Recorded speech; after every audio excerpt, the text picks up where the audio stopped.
For anyone who has ever clocked in for a standard shift, the environment is unmistakable. The relentless fluorescent hum, the repetitive tasks, the slow, creeping sensation that your time is no longer your own. In this specific office, that daily grind is overseen by John Dominion. John holds significant corporate authority, and he views his 8 hours of supervision as a literal reign over his subordinate, Alfie. The dynamic is built on a sharp divide. John doesn't see a colleague or a contributor, he sees a follower. It is a relationship defined by a lopsided power balance that John actively leans into. This control is driven by a very specific internal logic. John maintains a total conviction that his judgment is infallible, operating with the certainty that he is right, even when the objective facts of a situation suggest otherwise. He doesn't just ignore feedback, he actively blocks it. Anyone who attempts to challenge a directive or offer a different perspective is met with an immediate refusal to listen. For John, the workplace is binary. There is no room for nuance, no middle ground, and certainly no room for compromise.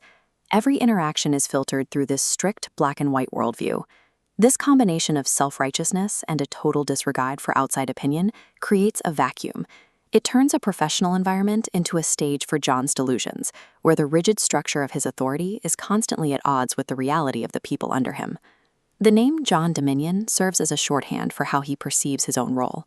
He isn't just a manager, he is someone who believes he has a natural right to sovereignty over his surroundings.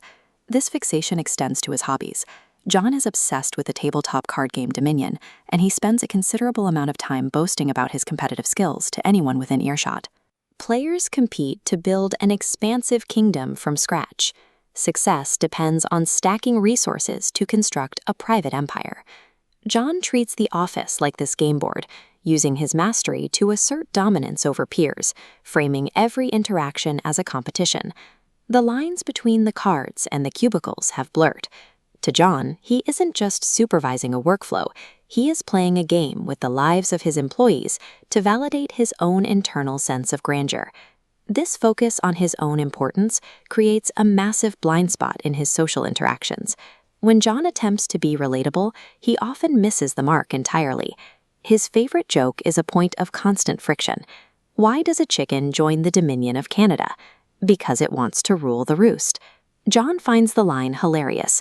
His colleagues, however, describe the experience as utterly cringeworthy, a forced moment of levity that only highlights the distance between the boss and his team. The joke serves as a window into his biases. While he's laughing at the idea of ruling the roost, the rest of the office is watching a man who prioritizes his own sense of humor over the actual morale of the room.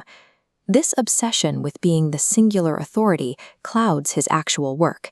Because he is so preoccupied with the image of a ruler, he misses the practical details of management, letting his own prejudices dictate how he treats his staff. When a manager refuses to listen to challenges and views every task through the lens of a personal kingdom, their authority becomes hollow. John Dominion's insistence on absolute control eventually strips away his credibility, leaving behind a performance of power that no one else is buying.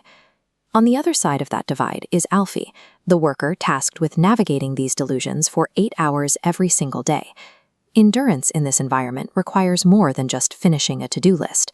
It requires surviving the constant pressure of a manager who treats your professional life like a game he's playing against you. But Alfie has his own way of pushing back. He relies on a different kind of humor, one that doesn't focus on individual dominance, but on the reality of the people in the cubicles. Alfie's preferred joke is a simple one. Why does the union worker cross the road? To get to the picket line, of course. The two jokes operate on opposite logic. John's is a vertical, top-down model of individual power. Alfie's represents a horizontal model of communal solidarity. Alfie highlights where corporate control meets collective friction, forcing the vertical pressure of a manager to bend and fracture. A leader like John can claim dominion over a schedule, but he cannot control the underlying tension of the workplace.